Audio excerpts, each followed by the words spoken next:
I was saying that we got a conversation on the way that in today's Nigeria, a whole lot is happening in the political scene, and then you're wondering what happens to governance. So today on the show, State of the Nation, governance versus politics, because that's the situation we found ourselves. What with the fact that is a penultimate year before an election, so much is happening. How does all of these bode well for the country, for its citizens, and for the generality of Nigerians is the focus of our discussion. I'd like to thank very especially for joining us Dr. Joe Aligbe. Joe Aligbe is a former TUC chairman in this state and also a national labor leader. Dr. Joe, many thanks for joining us. Thank you very much. Good morning.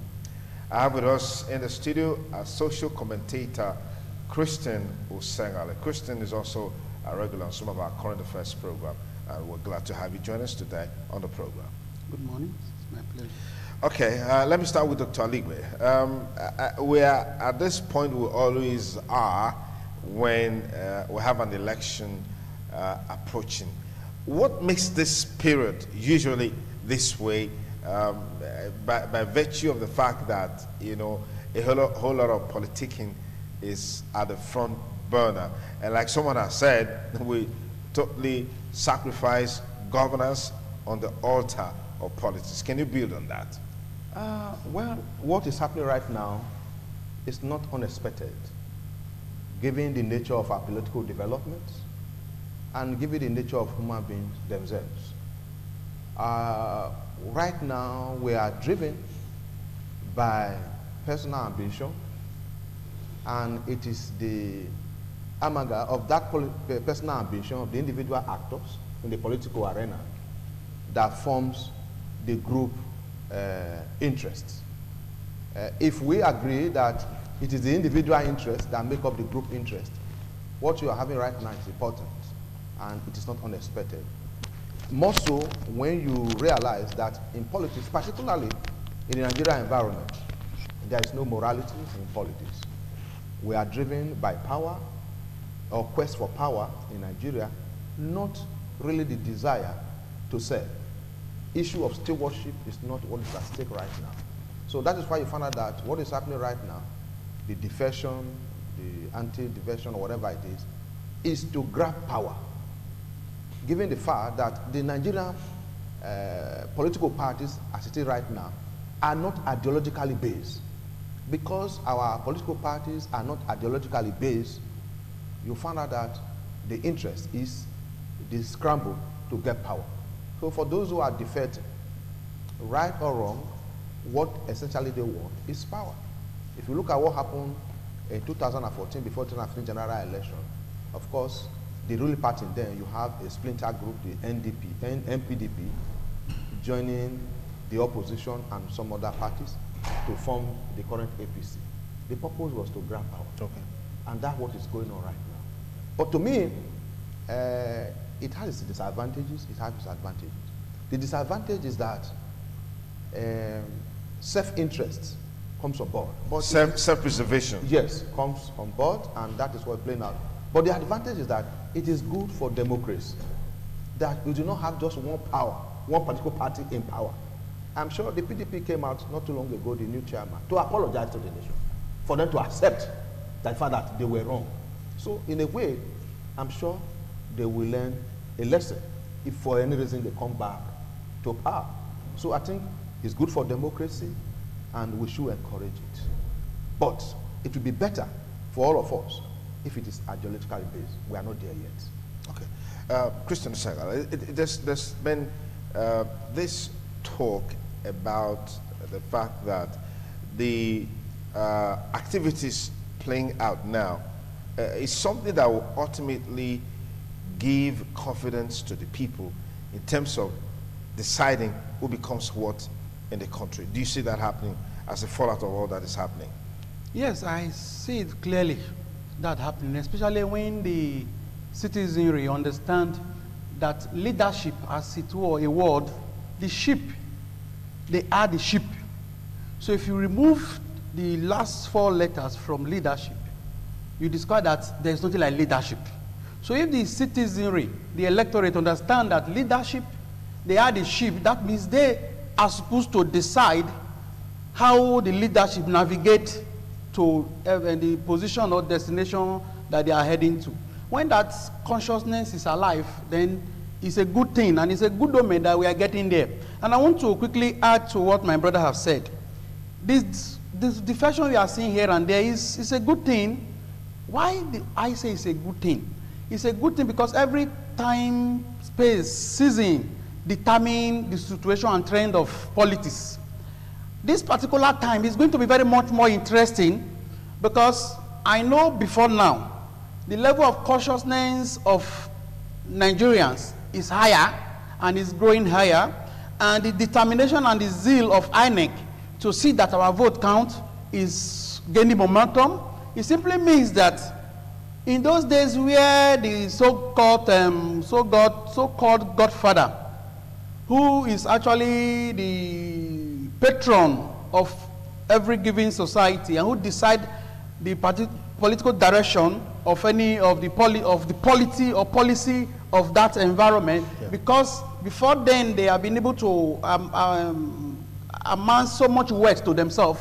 What they used to do is to use that wealth, manipulate the system of election, do the thumb printing within their compound, and the ballot box is snatched, and the voters that have queued to vote, that vote will never count. It is what they have decided at their corner that will count. You now discover that gradually it's coming to a point where if you snatch the box, it will even be useless to you, because like Ekiti election experience, INEC has just introduced a format that after accreditation, they will know the number of people that have been accredited and send it to various networks. So it simply means that even if you go, you will not know when you are doing the thumb printing, like we were told before now, how they used to do thumb print in the house. They will tell us, you know, when we are in the field, like I said, we always listen to the bush lamp radio. After they are tired of using their thumb print, they will start using candle to be doing thumb printing. And the Godfather then used to settle those who thumb print for them. So you now have about a population of maybe 10, 20 persons. But now the same Godfather, he's not trying to contend with multitude of voters. That is why they are now saying they are buying vote. Complaint is coming. But when they were sharing the money within themselves, complaint was not coming. So the leadership, the ship that is attached to the leadership has now woken up to say, yes, you were doing there before, you would never take us into cognizance. Now you have come to us, you need to give us. Now if you observe, since this alleged vote buying episode, you see that INEC have been recording so many number of white votes. From the feed, we garnered that when those that have taken this money see that the agents that they are promised to vote against their conscience is watching, they will just use the ink that's remaining on their finger to thumb print the other column. So it simply means that even if for me to send my conscience to you, nobody should get my vote. But he or she have collected the money. So Nigerians are becoming conscious. And those commander-in-chief in various constituencies or ward are gradually becoming very irrelevant. Because if you give order in your ward that everybody in this world must vote for party A or party B, when they are thumb printing, you are not there. But in those days when they give order, because the thumb printing will take place under his watch, he knows who will win. I remember in those days, one man there will decide who become councillor everywhere, even in Edo State or in Nigeria. He stay in his village and begin to make calls. In Sokoto State, no, I don't like this man, let this man be there. So those things are gradually fading out. But they're still there. They're still there. You see, it's no longer the same percentage. They're still it simply means that we are moving forward. And in moving forward, a lot of things, we have to separate the shaft from the substance. You have to know the direction you are heading to. And in those directions, the good thing I like about this current trend is that more people are now complaining of vote buying. When they introduce so much structure the other day, people don't understand. So vote buying has always been there since Federico time. But the number of people that have been buying the vote were few. Gradually, when you now come to the returning officers, they were increasing now. the voters have been included, everybody now complaining. It's not a social problem that need a collaborative solution. Okay, let me just bring Dr. Aligbe up to speed with that one. The striking point is that my first guest said that with the current episode of vote buying, that actually means that the votes are counting. But I know that that has been criticized in several forums because vote buying means that you have to sell your conscience.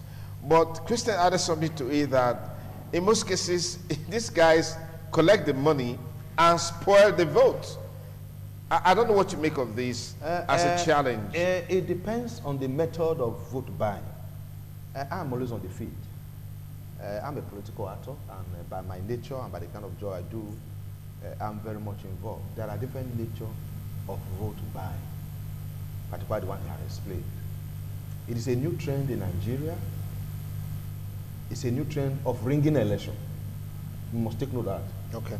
It is not a plus for us, though you can see some element of goodness in it that they now reckon, as have been established before for your first guest on this program, that yes, the fact that they are buying votes means that they recognize that the voters are important. That is true.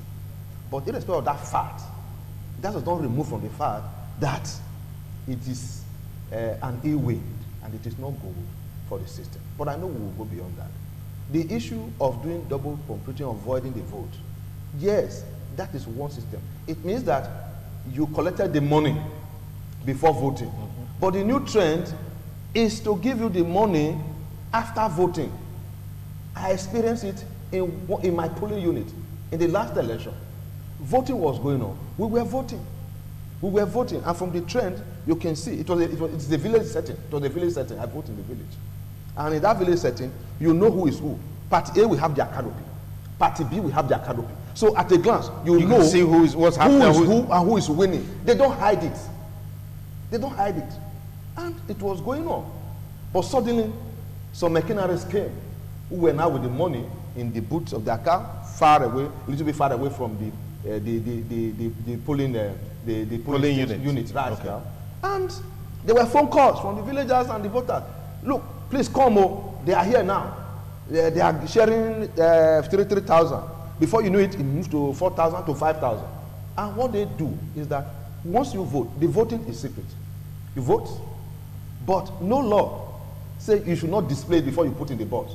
Because after voting, you are coming to put in the box, and people are watching. Agents of the respective party are there to see.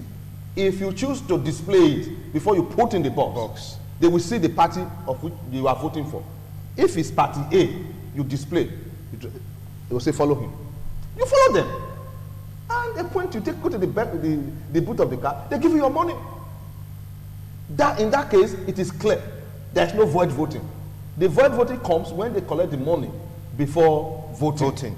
So there are different methods of ringing or vote buying. But one thing is certain is that it is a new trend. It's going to go on for a long time before we move away from this. It started in Ekiti with stomach infrastructure. When Coyote came on board that election. After the stomach infrastructure, it came to Edo, where it was perfected. Now it was taken to Anambra. Anambra perfected it, where you have all the local government, one person having overwhelming vote.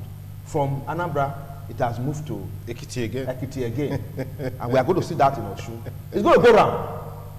But one thing I do know is that with the awareness of Nigerians, the consciousness of Nigerians that is going on right now, there is going to be a radical change from this trend. Because it is something that is against the will of God for Nigerians. And many Nigerians are willing to go out. And you can see that in the issue of PVC collection. There is awareness and people are willing. Everywhere people talk about, please collect your PVC, which of course you always emphasize on this program. Yeah. And that is going on. So it will go on for some time, but there will be a radical change. Okay. INEC has cried out that the fund that it needs for the election, there seems to be a clog in the wheel of progress to get those funds out. The Senate has gone on a long recess, its annual recess as it's called. INEC is saying, well, by virtue of this, it means that since the supplementary budget of over 290 something billion naira will not be approved. We've got to get funding from alternative sources. I've also looked at the statistics from 2011, 2014, 2015 election. What INEC is asking for is over 60 billion naira more than what INEC spent in the two previous elections. So let me get your perspectives on this. Yes, it's obvious that the money will certainly increase, because if you observe from the time 2011, the technology INEC is introducing is being developed every day. And the number of registered voters are increasing. In the statistics INEC released the other day, this last registration that is even going on, the East alone has recorded fresh registration of over 1 million. And at times when you watch the utterances from the players in the East, they are telling, most of them have publicly expressed that they want to prove a point in this coming election that they are a region to be reckoned with. So you know, that is the consciousness that is coming up. So INEC needs to invest more. It's natural. If you have 3 children feeding, and suddenly the next bet that your wife puts to triplets coming, it simply means your budget has to increase. So that is could be the logic behind the sudden increment or increase of the demand, the financial demand of INEC. So it is normal, but the issue is that they must be seen to use that money for the benefits of the generality of Nigerians. And I believe with the way things are now, such money eventually, if it is released, I don't think one person will just embezzle it. And the issue of the National Assembly going on recess, I'd like to tell you that I am convinced, beyond reasonable doubt, that they don't really have the interests of Nigerians at heart. The reason they have gone on reset, if you look after immediately they announced defection, they went on reset, and the reporter analyzed the system and said, yes, they have gone back to their constituency to make sure that their second coming is secured. So if your going was to serve the people, why struggling for your second coming? And you see the fat wallet they take home on a daily basis. So their interest is to remain there. Like I was listening to an aspirant from the constituency of David Mark the other day. He said he wants to unseat David Mark because David Mark has been there for the past 16 years. In fact, he mentioned so many things, and you discover that development are not really there. And if you even come back to Edo State, my dear brothers, let us be realistic. The representative that we have, to the best of my knowledge, the constituency project that they have executed, a friend of mine took me around the other day based on finding out figures.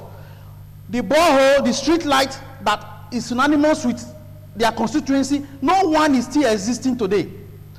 And if you ask a particular constituency that have a House of Assembly member and senator consistently for a period of time, the street light that this one did this year, the other one will come the other year and do the same street light. Most of them we on the same location. On the same location. Or different location. At times the same location. At times the borehole will be shifted to the next street. The first one that was built is not that. Those are federal money that was supposed to be viable. The question I used to ask, what are they focusing on borehole and street light? When this federal road, even in their constituency, is dead, the water, the no light there. There are so many things they need to do to attract federal constituency to the citizen, but they are not bothered you mentioned light, but that's out of their jurisdiction. It's not out. It's not out because I have seen a constituency in one village where the people insist that we don't need borehole, we need lights, and the BDC said they don't have transformer. And they brought transformer. But bringing transformer is not a guarantee for light. Because that constituency have gotten transformer, they were able to connect to the national grid. And today they are enjoying light. And the day they light the light, that village went on celebration. Because for years they have never seen light. And those are the challenges we have. And why I'm happy, like we are trying to look at the issue of vote buying. The good news is that I pray that the trend should continue. Because the more the trend continues, the more complaint will come. It simply means that the more complaint, like I call it, a social problem. It means that those people sharing the money we now begin to find a method to put a stop to it. Because if you share maybe 5,000, last election you shared 3,000. You did not win. That's okay. Let me try 5,000 this year. You will not win. You just tell yourself the other one I will not bother. Because the people are beginning to be smarter than you. So the thing will continue and let it continue. And for me, I am happy that we have gotten to this level. Because the time those few people, even police officers, those in charge of writing results and all, were eating the money, nobody were complaining.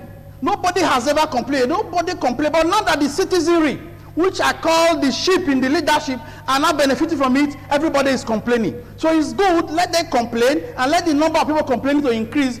Government will now see it as a challenge. And if I begin to record increase in void vote, they will begin to find solution to it. It simply means that one day you will just hear the report that every polling unit or voting center, no vehicle should come close to there. That means money in the booth will not come close to voting center. Okay. So such things will be done. But gradually, the good news is that where one man can convincingly tell you that in this village we have 300,000 voters.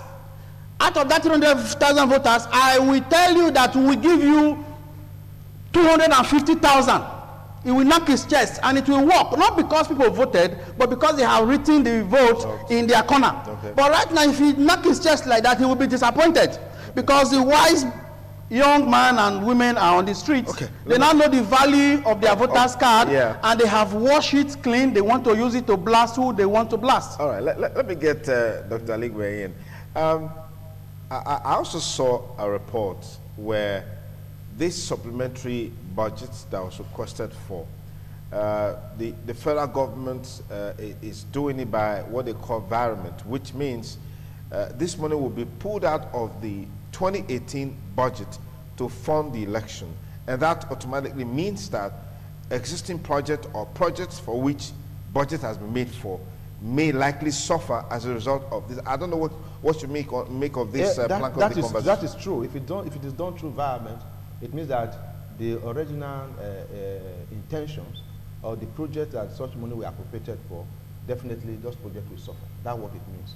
And they'll go to show also too the mindsets of the Nigerian political leaders, that they are concerned about their well-being only, selfish well-being. That is why you see that even at election, even during the 2015 election, you saw the speed with which the supplementary budget was passed for INEC. The speed was so much. And we were saying, if you could do that for INEC, why not do the same for the academic community, particularly when the university were asking for so much funding and all that. So that's to tell you the mindset of the Nigerian political elite.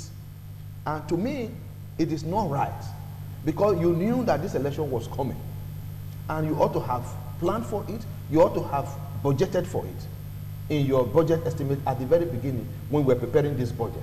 So to not do violence, some certain project will suffer. But I must make this clear. One thing I'm not very comfortable with about this government, particularly the APC government, is that there is so much disconnect between the executive and the legislature. Granted that executive and legislative squabbles are always there, but the level at which it is now is to the detriment of Nigerians. It is bad politics between the executive and the legislature.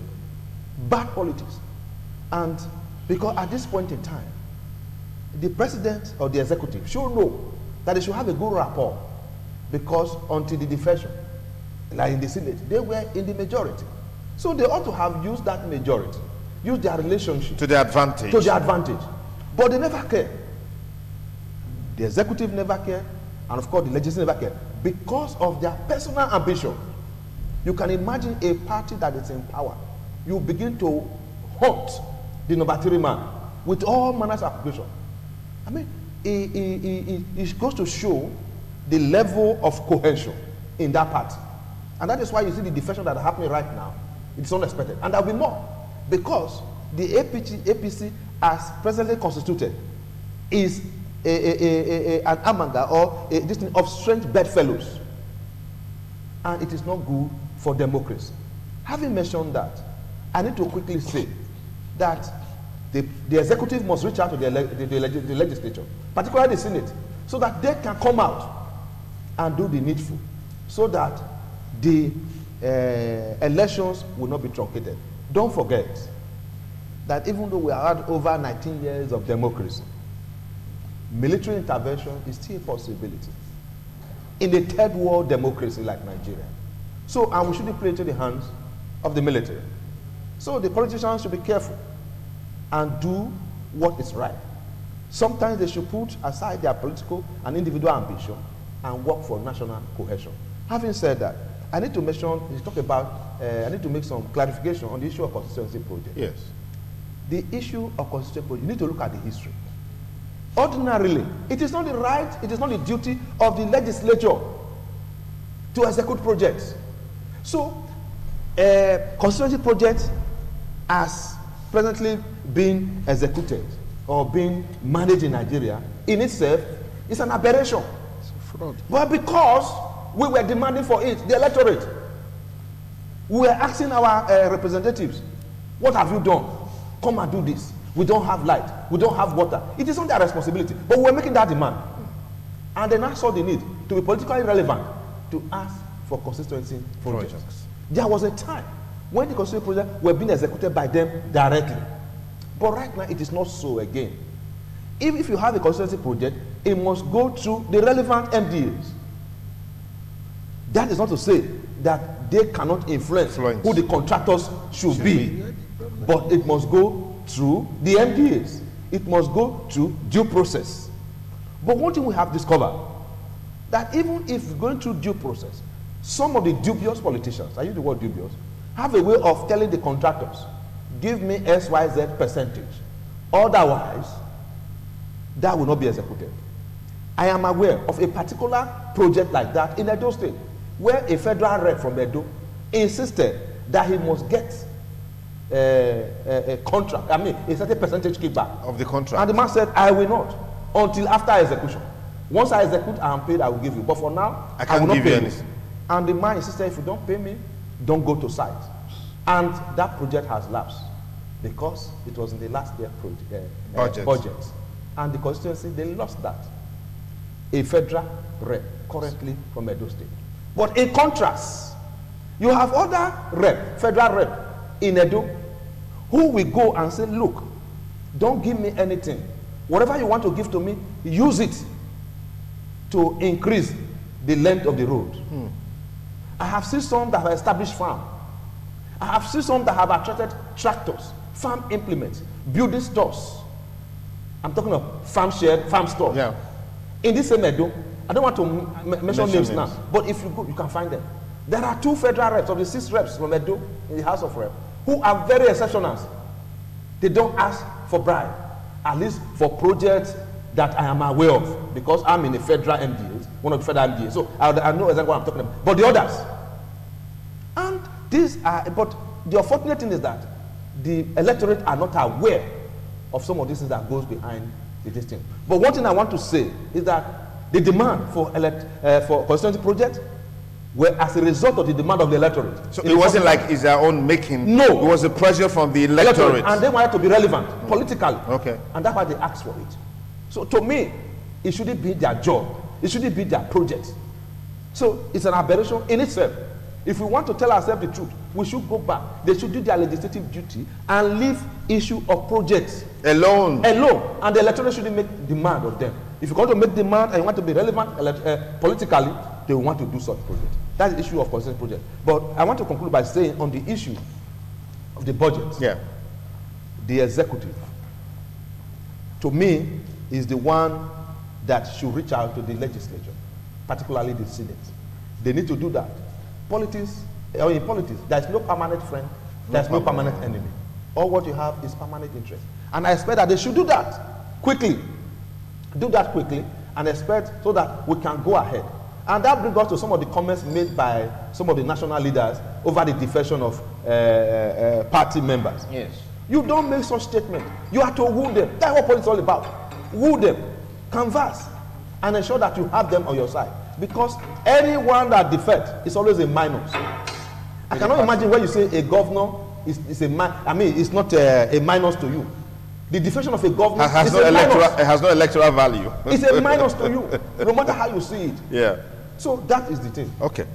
Christian, how feasible is this now in terms of some collaboration, understanding, harmonious relationship between the legislature and the executive just now? I mean, a few days back, we saw a report on siege on the House of the Senate President and that of the Deputy Senate President.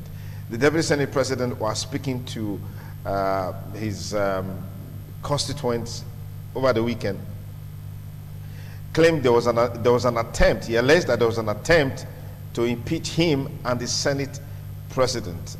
I don't know what you make of all of these in attempting to strengthen the relationship between the legislature and the executive, because that seems to be what is playing out now, perhaps why the Senate has gone on recess after the defection. The issue is the relationship and the collaboration in this particular era will be very difficult, considering where they are coming from. If you look at how the leadership of the National Assembly came on board in the first place, it was against the desire of the party. And from that point, which is where the conflicts started. Like, I met a school of thought that said Buhari is to blame for that at the beginning, because he said whoever emerged as the leader of the National Assembly he can work with. Somebody now said yes, because he's not a politician. If he was a politician like Obasanjo, who will not accept who he cannot control as the leader of the National Assembly, such thing will not happen. But it's unfortunate that the self-interest has taken a pound of flesh from their legislative duty. Because even if, no matter the hatred you have for the president, if he pass any bill to you, your duty is to ignore the president and look at how this thing will benefit the citizen and pass it into law. They just pass the appropriation bill about 7 months after it was presented, and it takes the president about a month to sign it into law. So we have about 8 months, the first time in the history of Nigeria. And that one was the national budget. Other budget of MDAs has not even been presented, and the year is about to end. And the vehement that was attached, I think the list was equally attached to it on those projects that was incited. You know, the president was asked the project that was incited into that budget, and he added in that statement then that those projects cannot be executed because they did not pass through the normal procedure before they are put in the budget. So he's simply asking the National Assembly to relocate that money for INEC, which to me, INEC is not the property of the president. Even if you hate the president, you appropriate before you even go on recess. Why not do that simple thing and allow the borehole or the street that you want to do in your village to hold on and give the money to INEC? They still have power of oversight. It simply means that the 240-something billion they asked for INEC, they will have the power to monitor how that money is spent. Okay. So the relationship will not be possible now because, like some school of thought have insisted and maintained it today, and the drama is clear now, that the Senate President wants to contest as president, or he wants to retain his position as the Senate President if eventually he's given a free ticket to contest, and now he's not sure of that ticket, so he's thinking of moving, like his governor just said a few days ago, that he's not too sure that he will remain in APC. Then even Dogara this morning I was hearing, he said he had made up his mind to leave APC. Those leave, return, stay, they are normal procedure. Just like a farmer at the tail end of harvest, he starts visiting his farm frequently, because if you are going to harvest plantain in your plantation, and you see that the plantain is due for harvest, and you are not visiting frequently, you may end up losing the plantain to those people. Let me pause it there. We'll be back to conclude our discussion on the state of the nation. Don't go away.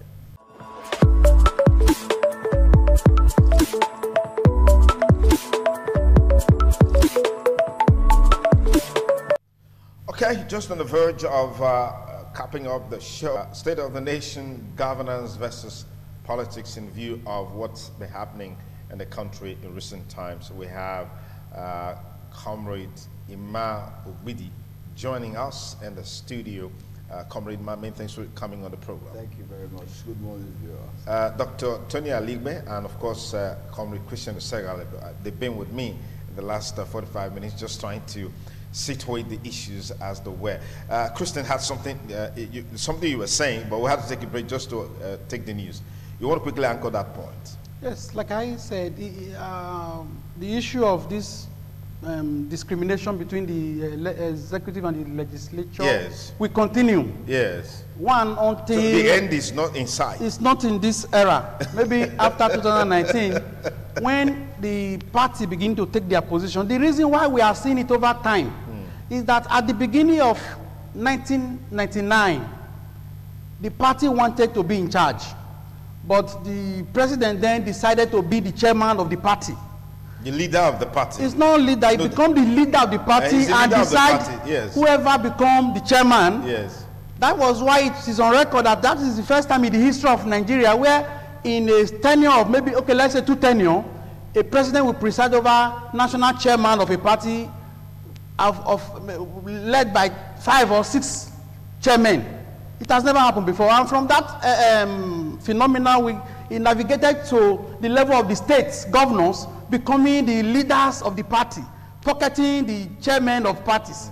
And the local government feel we must join the dance, and local government in their various local government become the leaders of the party and pocket the party. That was where the whole network of party politics that the Federal Republic Constitution insists that Nigeria must practice. Because Nigeria Constitution says Nigeria must practice party politics. Yeah. So it's the party that decide who goes there and where. But in that turn around where the president will decide who goes where and where in federal, where the governor decide who go where and where in the state, and the local government decide who go and where in the local government. Okay, and that is why the governors pocket the senators. Let me push you there. Dr. Aligbe, are we saying that nothing can be done in terms of smoothing out the relationship between the legislature and the executive? Because it's taking its toll on governance, it's taking its toll on impacting the lives of the ordinary Nigerian. Honestly, that is why the SAR relationship is worrisome, and many right-thinking Nigerians are saying that there should be a reversal of this trend. There should be a reversal of the trend for the good of the ordinary Nigerians. Because if there is no reversal of the trend of this squabble that is ongoing, which of course is always in bad faith and in bad blood, is going to have negative, it's already having negative effect, and the consequences will be so grave. So, and I have mentioned earlier that it is the executive who should take the initiative to reach out to the legislature, because they were the one who started the offensive.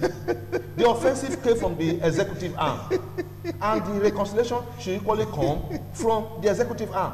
What you are having right now, of course, is war, deniers, intrigues, backstabbing, betrayers, and all that. Yeah. And somebody mentioned, like you mentioned, I didn't want to comment, but I think I should make this, that the executive sent security men to block the slave president. Where were the video clips? You see the video clips? All you saw was just photographs. They can be arranged. This is war. Did you know Melaya told her that he was kidnapped? You know it. He was abducted. He was abducted. Yes. Yes. You know the truth. Yes. It is war. I don't know the truth. That's what he said. He said he was on top of tree. That the security men were there to block the Senate president. Yes. To not to move him. Yes. You know the truth. It's only people with dubious mind. I mean, not dubious, rather. People who do not want to think out of the box. They don't want to see beyond the ordinary. Yes. That will tell you that that thing is true. But they have the sympathy of the majority of Nigerians. And that is politics.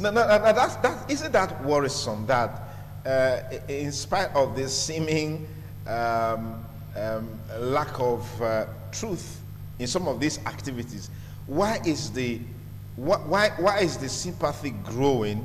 Why is the public perception increasing in terms of sympathy for all of these activities and for all of these people? It is so because the managers on the part of the executive arm are not managing it well. their statements are not quite okay.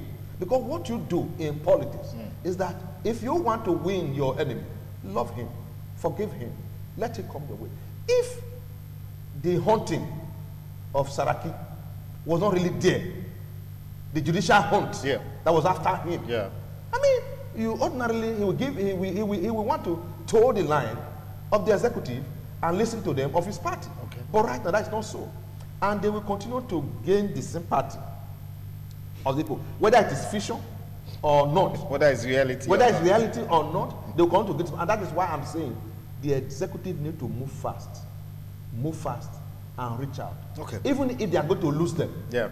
Reach out to them. They should reach out to them. Okay, Emma Ogbidi, let's not look like you're just a spectator because time is fast spent on this discussion. Yeah, very quickly Yes. on this whole matter, I think all that is happening right now in the country, to me, to a large extent, is healthy for the transformation of our nation to the 21st century nation and having crops of leaders that really stand for the interest of the people.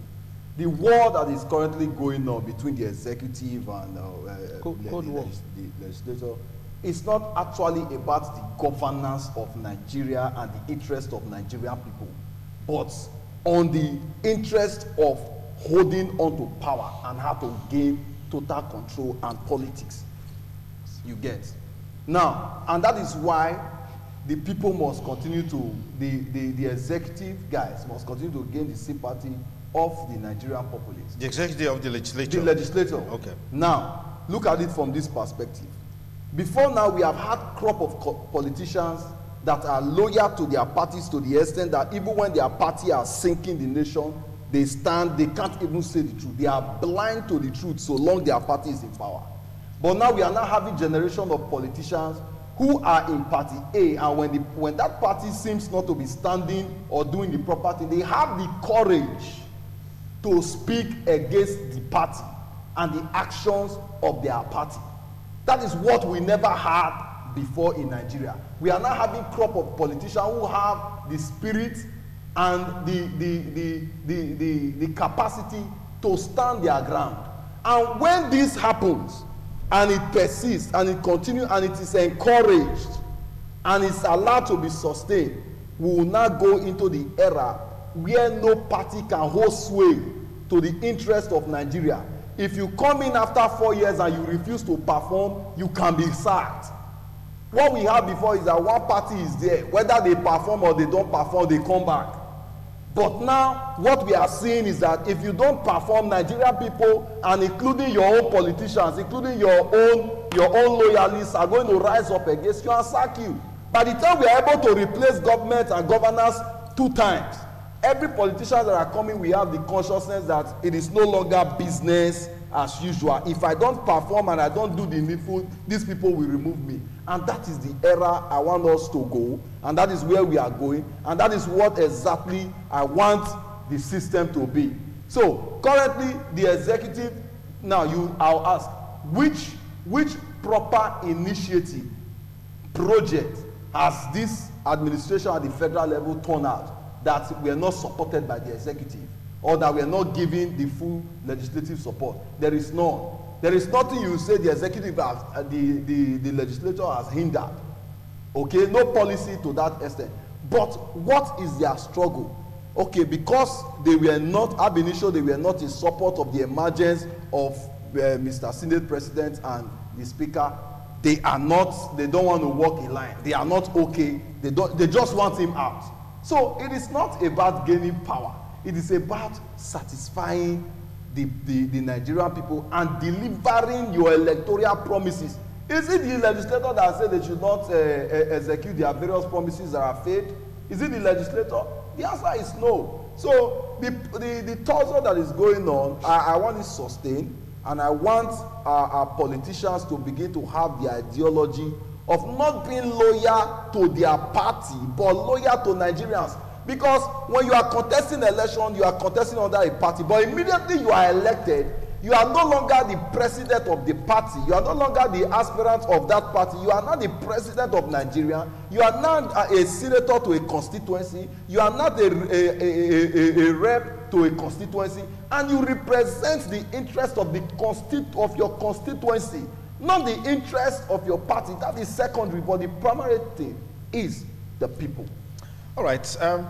As we call it a wrap on the program today, our parting words will always be that you get your PVC because that is what you need to take a decision on what is happening right now. If you're satisfied, fine. If you're not satisfied, you know what to do. I saw a program yesterday on the BBC which talked about the global questions. I mean, a whole lot of issues were raised concerning Nigerians. I saw the governor of Sokoto State, Aminu Tambuwa, was one of the panelists, and a couple of other young guys. And then you need to see the issues, the questions that Nigerians are asking as it relates to taking Nigeria to the next level. The most important thing is that the youth population of Nigeria is something that should be a plus for the country, but that is not being well utilized and channeled in the right direction. And that's also a major factor even in our election. Gentlemen, as we leave the stage this morning, let's talk to our youth. Let me begin with Dr. Joe Aligbe. Yes, the youths, like you said, they should get their PVC, very, very important. Number two, I want to let you know that the future belongs to you, and nobody gives you a right on a platter of gold. You must come out. You have an advantage. The advantage is that you have the numbers. And if you come out and vote and do what is right, obviously there will be change of power from the older generation to the new generation of our dream. And most importantly, please do not allow yourself to be used as a talk for politicians, because you discover that their children are never there to serve their negative interests. So do not allow yourself to be used. Okay. There is hope for Nigeria. Please keep the hope alive, okay, by doing what is right. Kristen. Yes, the youth have to wake up. They are waking up, obviously. The youth have always wake up over time. It's just that it's unfortunate that the minority group of the youth that we often see are those that I normally call stagnant youth. The locomotive youth always know what they do. Like the young man that just left here before we came in. Think Tayo, Abi? Yeah, Tayo. You see him. When you see such a youth, the parents will not just be proud of him. Youth should be proud of such an individual. That is a young man who completely has seen what other youths are doing to dehumanize another human being in the spirit of migration. Yeah. So he is fighting against it. So the youth should know that the tomorrow of Nigeria belongs to them, and they should not allow anybody to deceive them. Okay. They should move on, because this country belongs to all of us, and the struggle to salvage it is our collective responsibility. Very clearly for the youths, I want to make them understand that the time is now. The time to work for themselves and work for the future of Nigeria. Not the time to work for party. Not the time to work for ethnic sentiments. Not the time to work for any leader who don't care about their future. Yeah. It is time to work for themselves. It is time to rescue their future by themselves. And it is time to take the decision of dethroning bad leadership from all facets of the society, both local, state, and federal. Every leader that is not interested in positioning the youth on how they can make best and great impact in the society must be jettisoned into the trash can of history. Thank you, gentlemen, for the thoughts and advice here on the program. As we always say, those thoughts are your personal opinion, never those of the station. But we thank you because when we aggregate them, particularly for our viewers out there, it helps them to form the right opinion and also take action, make a decision. Your card, your PVC is your power.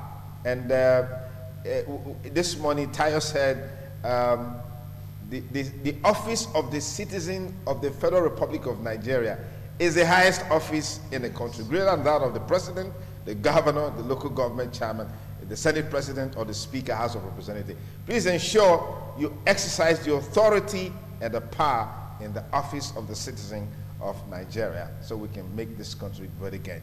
My name is Sonny Duke Okosto.